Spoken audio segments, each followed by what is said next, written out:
D మరియు F block మూలకాలు సమన్వయ సమ్మేళనాలు. So chemistry second year Telugu medium, chemistry second year Telugu medium, D మరియు ఎఫ్ బ్లాక్ మూలకాలు సమన్వయ సమ్మేళనాలు. టాపిక్ సమన్వయ సమ్మేళనాలలో బంధ విధానము, బాండింగ్ ఇన్ కోఆర్డినేషన్ కాంపౌండ్స్. దానిలో భాగంగా విబిటి గురించి చదువుదాం. ఓకే, దెన్ అయితే సమన్వయ సమ్మేళనాలకు సంబంధించి ఆల్ఫ్రెడ్ వెర్నర్ శాస్త్రవేత్త చాలా వరకు ధర్మాలని వివరించే ప్రయత్నం చేశాడు. ఓకే, అయితే సమన్వయ సమ్మేళనాల యొక్క ఆకృతులని కొంతవరకు చెప్పగలిగాడు. కానీ సమన్వయ సమ్మేళనాలకు సంబంధించి అతను అయస్కాంత ధర్మాలను, రంగు ధర్మాలను వివరించలేదు.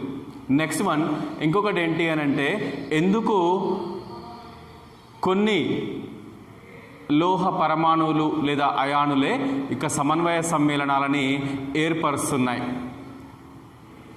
అనే విషయాన్ని కూడా అతను వివరించలేదు. ఓకే, కాబట్టి వెర్నర్ సిద్ధాంతంలో ఉన్నటువంటి లోపాలను సవరిస్తూ సమన్వయ సమ్మేళనాల యొక్క నిర్మాణాలను మరియు వాటి యొక్క అయస్కాంత ధర్మాలను, నెక్స్ట్ వన్ వాటిలో రంగు ధర్మాలను, వీటిని వివరించడానికి చాలా ప్రయత్నాలు జరిగాయి. దానిలో భాగంగా valency bond theory, next one crystal field theory, next one MOT molecular orbital థియరీలను ప్రపోజ్ చేశారు. అయితే మొదటగా వేలెన్సీ బాండ్ థియరీ గురించి చదువుదాం. ఈ వేలెన్సీ బాండ్ థియరీ ఎలా సమన్వయ సమ్మేళనాల యొక్క అయస్కాంత ధర్మాలను, నెక్స్ట్ వన్ ఎలా సమన్వయ సమ్మేళనాల యొక్క జామెట్రీస్ని వివరించిందో చూద్దాం. ఓకే, సో ఈ సిద్ధాంతం ప్రకారము లోహ పరమాణువు లేదా అయాన్ దాని సమన్వయ సంఖ్యకు సమానమైన ఖాళీ sp_d పరమాణు ఆర్బిటాలని సమకూరుస్తుంది. Okay, valency bond theory VBT ప్రకారంగా సమన్వయ సమ్మేళనాలని ఏర్పరిచేటువంటి లోహ పరమాణువు లేదా అయాన్ దాని సమన్వయ సంఖ్యకు, ప్రతి లోహ పరమాణువు అయాన్కి ఒక నిర్దిష్టమైనటువంటి సమన్వయ సంఖ్య ఉంటుంది. ఆ సమన్వయ సంఖ్యకు సరిపోను ఖాళీ ఆర్బిటాలను అంటే sp_g ఆర్బిటాలను సమకూరుస్తుంది. ఫర్ ఎగ్జాంపుల్, ఒక దాని యొక్క లోహ పరమాణు యొక్క సమన్వయ సంఖ్య 4 అనుకుంటే అది 4 ఆర్బిటాలని, అటామిక్ ఆర్బిటాల్స్ని సమకూరుస్తుంది. ఆ 4 atomic orbitals s orbital and 3 p orbitals. Next one అలానైనా కావచ్చు, లేదు అని అంటే ఒక d ఆర్బిటాల్, నెక్స్ట్ వన్ ఒక s ఆర్బిటాల్, 2 p ఆర్బిటాల్స్ అయినా కావచ్చు. ఓకే, ఎస్, ఈ విధంగా కేంద్ర లోహ పరమాణువు లేదంటే పరివర్తన లోహ పరమాణువు లేదా అయాన్ దాని సమన్వయ సంఖ్యకు సరిపోను ఖాళీ అటామిక్ ఆర్బిటాల్స్ను ఏర్పరుస్తుంది. ఈ అటామిక్ ఆర్బిటాల్స్ sp_d ఆర్బిటాల్స్ అయి ఉంటాయి. ఓకే, ఎస్, ఈ ఖాళీ ఆర్బిటాళ్ళు యాజ్ టీస్గా సమన్వయ సమ్మేళనాన్ని ఏర్పరుస్తాయా అంటే కాదు. ఎందుకంటే s ఆర్బిటాల్ యొక్క ఆకృతి వేరు, p ఆర్బిటాల్స్ యొక్క ఆకృతి వేరు, d ఆర్బిటాల్స్ యొక్క ఆకృతి వేరు. ఓకే, కాబట్టి ఈ అటామిక్ ఆర్బిటాల్స్ సంకరీకరణానికి లోనవుతాయి, ఒకదానితో మరొకటి మెర్జ్ అవుతాయి, మిక్స్ అవుతాయి. ఓకే, ఈ ఖాళీ ఆర్బిటాళ్ళు ఒకదానితో మరొకటి మెర్జ్ అవుతాయి లేదంటే మిక్స్ అవుతాయి. దాన్ని మనం ఏమంటాము అంటే హైబ్రిడైజేషన్ అంటాం. ఈ హైబ్రిడైజేషన్ ఫలితంగా ఏమొస్తాయి, ఎన్ని అటామిక్ ఆర్బిటాల్స్ సంకరీకరణంలో హైబ్రిడైజేషన్లో పాల్గొన్నాయో అదే సంఖ్యలో మనకి హైబ్రిడ్ ఆర్బిటాల్స్ ఫామ్ అవుతాయి. ఈ హైబ్రిడ్ ఆర్బిటాల్స్కి సిమిలర్ షేప్ ఉంటుంది, then next one similar energy ఉంటుంది, సమాన శక్తి, దెన్ ఒకే ఆకృతి కలిగినటువంటి సంకర ఆర్బిటాళ్ళు ఏర్పడతాయి. ఈ సంకర ఆర్బిటాలన్నీ కూడా ఖాళీ ఆర్బిటాళ్ళు. ఓకే, దెన్ నెక్స్ట్ వన్, ఈ ఖాళీ ఆర్బిటాళ్ళు ఫస్ట్ ఇవి కేంద్ర లోహ పరమాణువు లేదా అయాన్లో జరుగుతాయి. దెన్ తర్వాత లైగ్యాండ్లు. ఎందుకు అంటే సమన్వయ సమ్మేళనాలను ఏర్పరచాలి అంటే కేంద్రలోహ పరమాణువు ఎంత ఇంపార్టెంటో లైగ్యాండ్స్ కూడా అంతే ఇంపార్టెంట్. కాబట్టి లైగ్యాండ్స్ అనేవి కనీసము అంటే సమన్వయ సమ్మేళనాలను ఏర్పరిచేటువంటి లైగ్యాండ్లు కనీసము అట్లీస్ట్ ఒక ఎలక్ట్రాన్ జంటని కలిగినటువంటి సిగ్మా ఆర్బిటాల్స్ని కలిగి ఉండాలి. నెక్స్ట్ వన్, ఎస్ కేంద్రలోహ పరమాణువు లేదా అయాన్లో సంకర ఆర్బిటాల్స్ ఉన్నాయి. లైగ్యాండ్స్ అనేవి ఎలక్ట్రాన్ జంటలని సమకూర్చడానికి రెడీగా ఉన్నాయి. కాబట్టి లోహ పరమాణు యొక్క సంకర ఆర్బిటాళ్ళు ఎలక్ట్రాన్ జంటలను కలిగినటువంటి లైగ్యాండ్ ఆర్బిటాల్స్తో అతిపాతము ఓవర్లాప్ చెంది మెటల్ లైగ్యాండ్ సిగ్మా బాండ్స్ని ఏర్పరుస్తాయి. ఓకే, ఎస్ లోహ పరమాణు యొక్క సంకర ఆర్బిటాల్లో లైగ్యాండ్లో ఉన్నటువంటి ఎలక్ట్రాన్ జంటలను కలిగినటువంటి లైగ్యాండ్ సిగ్మా ఆర్బిటాల్స్ ఒకదానితో మరొకటి అతిపాతం చెందుతాయి. లోహ పరమాణు యొక్క ఖాళీ ఆర్బిటాల్ అంటే సంకర ఆర్బిటాలు లైగ్యాండ్లు సమకూర్చేటువంటి ఎలక్ట్రాన్ జంటలను కలిగినటువంటి ఆర్బిటాల్స్ అనేవి అతిపాతానికి లోనై ఓవర్లాప్ అయి మెటల్ లైగ్యాండ్ సిగ్మా బాండ్ని ఏర్పరుస్తాయి. నెక్స్ట్ వన్, అయితే లోహ పరమాణుకు సంబంధించి సంకరీకరణంలో మనకి n-1d ఆర్బిటాల్స్ అంటే బాహ్య కక్ష తర్వాత లోపటి కక్ష అంటే n-1 అంటే ఇన్నర్ ఆర్బిట్ n-1d ఆర్బిటాల్స్ కానీ లేదా అంటే ఔటర్ ఆర్బిట్లో ఉన్నటువంటి d ఆర్బిటాల్స్ కానీ మరియు ns-np ఆర్బిటాల్స్.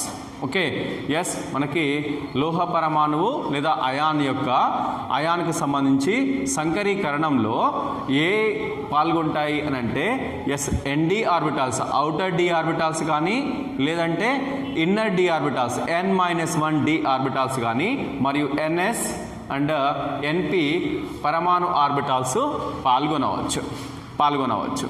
ఫలితంగా మనకి కేంద్రలోహ పరమాణువు లేదా అయాన్లో మనకి సంకర ఆర్బిటాళ్ళు ఏర్పడుతున్నాయి. ఓకే, దెన్ అయితే ఒకవేళ సంకరీకరణంలో n-1d ఆర్బిటాల్స్ పాల్గొన్నట్లయితే అది ఏర్పరిచేటువంటి ఆ లోహ పరమాణువు లేదా అయాన్ ఏర్పరిచేటువంటి సంశిష్ట సమ్మేళనాల్ని ఏమంటాము అంటే ఇన్నర్ డి ఆర్బిటాల్ కాంప్లెక్స్ అని పిలుస్తాం. అంతర డి ఆర్బిటాల్ కాంప్లెక్స్ అని పిలుస్తాం. ఓకే, ఒకవేళ లోహ పరమాణువులో బాహ్య శక్తి స్థాయిలో ఉన్నటువంటి డి ఆర్బిటాళ్ళు సంకరీకరణంలో పాల్గొన్నట్లయితే అది ఏర్పరిచేటువంటి సమన్వయ సమ్మేళనాన్ని లేకుంటే కోఆర్డినేషన్ కాంపౌండ్ని ఏమంటాము అంటే ఔటర్ డి ఆర్బిటాల్ కాంప్లెక్స్ అని పిలుస్తారు. ఓకే, దెన్ ఇక్కడ మనకి సమన్వయ సంఖ్య సంకరీకరణము ఆకృతికి సంబంధించి చూడండి.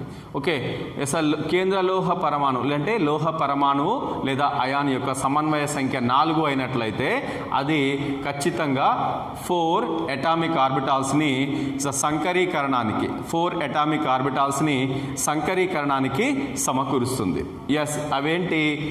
మనకి ఒక s orbital 3 p orbitals. Okay, సంకరీకరణం ఫలితంగా sp3 hybrid orbitals vacant hybrid orbitals form అవుతాయి.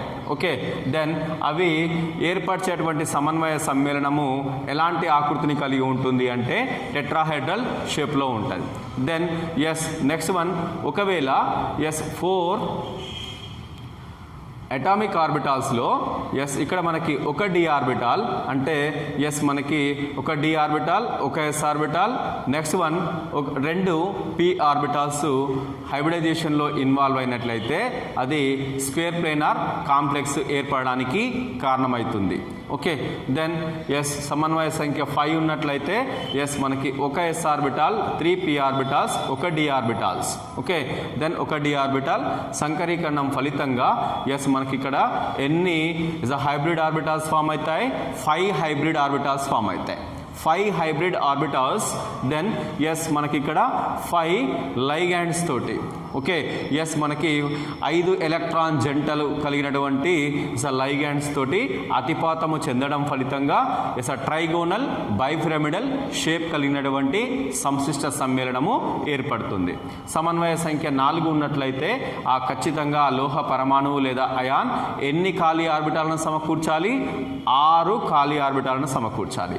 ఆ 6 అనేవి ఎస్ అండ్ 3 p ఆర్బిటాలు, 2 d ఆర్బిటాలు, అంటే అవుటర్ d ఆర్బిటాల్స్ అయినా కావచ్చు, లేదు అంటే ఇన్నర్ d ఆర్బిటాలు, ఒక ns outer orbital, then next one is మనకి అవుటర్ ఆర్బిట్లో ఉన్నటువంటి 3 p ఆర్బిటాల్స్ కానీ ఎస్ సంకరీకరణం ఫలితంగా ఎస్ మనకి 6 హైబ్రిడ్ ఆర్బిటాల్స్ ఫామ్ అవుతాయి. ఈ 6 హైబ్రిడ్ ఆర్బిటాల్స్ దెన్ 6 ఎలక్ట్రాన్ జంటలతోటి 6 ఎలక్ట్రాన్ జంటలతో అతిపాతము చెందడం ఫలితంగా అది ఏర్పరిచేటువంటి సమన్వయ సమ్మేళనానికి ఆక్టాహెడ్రల్ షేప్ అనేది వస్తుంది.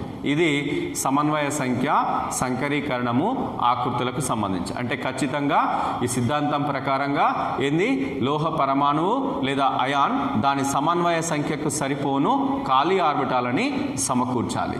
ఈ ఖాళీ ఆర్బిటాలు సంకరీకరణానికి లోనై హైబ్రిడ్ ఆర్బిటాల్స్ ఫామ్ అవుతాయి. ఈ హైబ్రిడ్ ఆర్బిటాల్స్ లైగాండ్ యొక్క ఎలక్ట్రాన్ జంటలను కలిగినటువంటి ఆర్బిటాల్స్తో అతిపాతము చెందడం ఫలితంగా మెటల్ లైగాండ్ బాండ్ ఫామ్ అయింది. ఓకే, అతిపాతము చెందడం ఫలితంగా మెటల్ లైగాండ్ బాండ్ ఫామ్ అయింది. ఓకే ఎస్, కాబట్టి ఇది sigma bond, metal ligand sigma బాండ్ని ఫామ్ చేస్తాయి.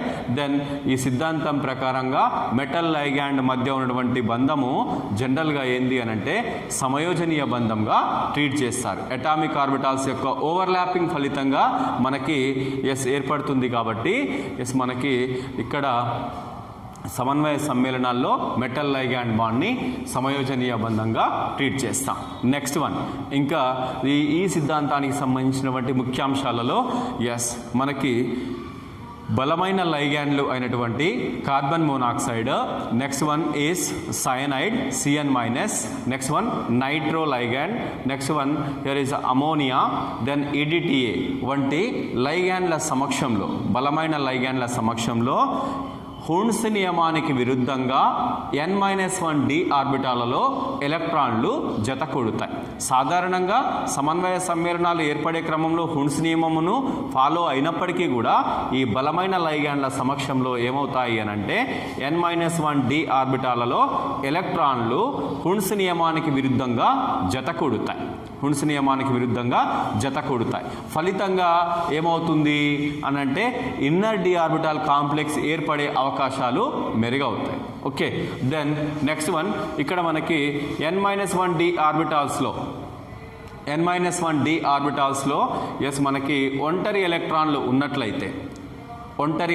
ఉన్నట్లయితే అంటే అవి సమన్వయ సమ్మేళనము ఏర్పరిచేటువంటి లైగాండ్లు సాధారణంగా ఎస్ బలహీన లైగాండ్లు అయినప్పుడు ఎస్ మనకి ఇన్జనరల్గా ఎస్ అది ఆక్టాహెడ్రల్ కాంప్లెక్స్ అయితే కనుక వాటిలో ఏంటి N-1 d ఆర్బిటాలలో ఒంటరి ఎలక్ట్రాన్లు ఉండడానికి అవకాశం ఉంది.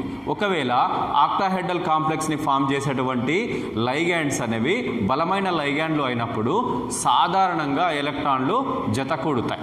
ఓకే, జతకూడి ఎస్ అన్ని సందర్భాల్లో కాదు కానీ చాలా వరకు ఎస్ మనకి డయామాగ్నెటిక్ సబ్స్టెన్స్ ఏర్పడడానికి అవకాశం ఉంది. కాబట్టి N-1 d ఆర్బిటాల్స్లో N-1 d ఆర్బిటాల్స్లో ఒంటరి ఎలక్ట్రాన్లు ఉన్నట్లయితే పారాయస్కాంత ధర్మాన్ని, లేదు అనంటే అన్నీ కూడా జతకూడినటువంటి ఎలక్ట్రాన్లు ఉన్నట్లయితే డయామాగ్నెటిక్ ప్రాపర్టీని, డయా అయస్కాంత ధర్మాన్ని సమన్వయ సమ్మేళనము ప్రదర్శిస్తుంది.